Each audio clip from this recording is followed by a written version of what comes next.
നേരിമംഗലത്ത് നിർമ്മാണത്തിലിരിക്കെ കെട്ടിടം തകർന്നതിന്റെ കാരണം കണ്ടെത്താൻ ഗവൺമെന്റ് അംഗീകൃത ഏജൻസിയെ നിയോഗിക്കാൻ കവളങ്ങാട് സഹകരണ ബാങ്ക് തീരുമാനിച്ചു.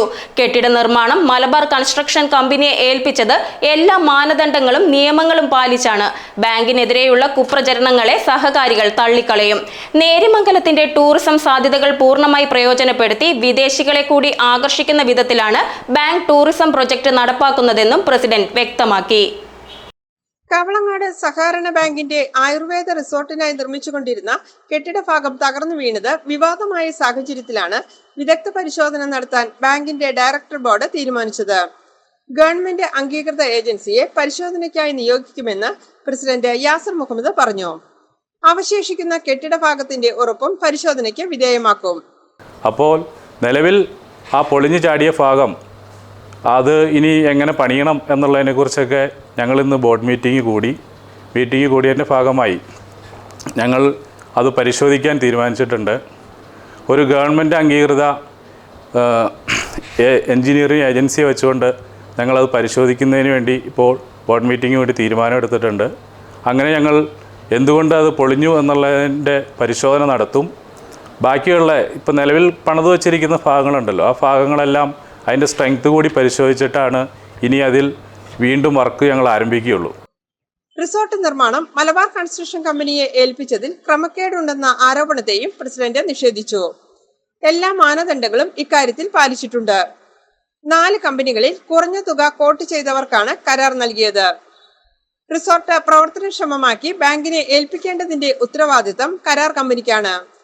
കെട്ടിടം തകർന്നതിന്റെ പേരിൽ ബാങ്കിന് 1 രൂപ പോലും നഷ്ടമുണ്ടാകില്ലെന്ന വാദവും പ്രസിഡന്റ് ആവർത്തിച്ചു. PWDയുടെ A ക്ലാസ് ലൈസൻസ് ഉള്ള ഒരു കമ്പനിയാണ് മലബാർ കൺസ്ട്രക്ഷൻ കമ്പനി. ആ കമ്പനിയാണ് കവളങ്ങാട് സർവീസ് സഹകരണ ബാങ്ക് ഈ വർക്ക് ഏൽപ്പിച്ചിരിക്കുന്നത്.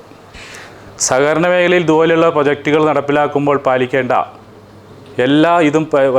എല്ലാ മാനദണ്ഡങ്ങളും വെച്ചിട്ട് തന്നെയാണ് അവർക്ക് ആ ടെൻഡർ നമ്മൾ നൽകിയിട്ടുള്ളത്.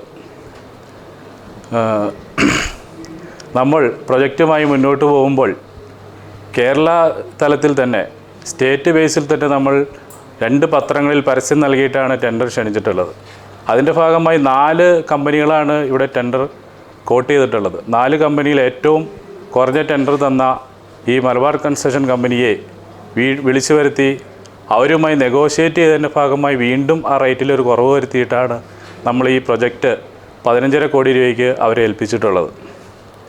ഈ പ്രൊജക്റ്റ് അവരെ ഏൽപ്പിക്കുമ്പോൾ ആ പണി പൂർത്തീകരിച്ച് ഒരു ആയുർവേദ റിസോർട്ട് ഫങ്ഷൻ ചെയ്ത് അതിനെന്തെല്ലാം അനുബന്ധ സാധനങ്ങൾ വേണോ എല്ലാം കൊണ്ടുവന്ന് അത് ഫങ്ഷൻ ചെയ്തതിൻ്റെ ഉത്തരവാദിത്വം ഈ കമ്പനിക്കാണുള്ളത്.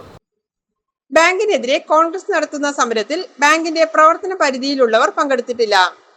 കുപ്രചരണങ്ങൾ സഹകാരികൾ തള്ളിക്കളയുമെന്നും പ്രസിഡന്റ് വ്യക്തമാക്കി.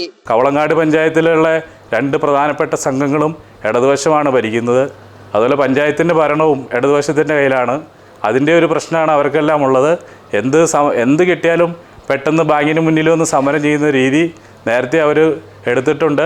ഇതുപോലെ ഒരുപാട് ആരോപണങ്ങൾ അവർ ഈ ബാങ്കിനെതിരെ നടത്തിയിട്ടുണ്ട്. കള്ളപ്രചാര വേലയെല്ലാം നടത്തി ഡെപ്പോസിറ്റേഴ്സിനെല്ലാം ഭയപ്പെടുന്ന രീതി നടത്തിയിട്ടുണ്ട്. ഞങ്ങൾക്കൊന്നേ പറയാനുള്ളൂ, മാന്യ സഹകാരികൾക്ക്, ഈ നാട്ടിലുള്ള കോൺഗ്രസ്സുകാരുൾപ്പെടുന്ന മാന്യ സഹകാരികൾക്ക് ഈ ബാങ്കിനെയും ഈ ഭരണസമിതിയും നല്ല വിശ്വാസമാണ്. GTV news Kavalangad.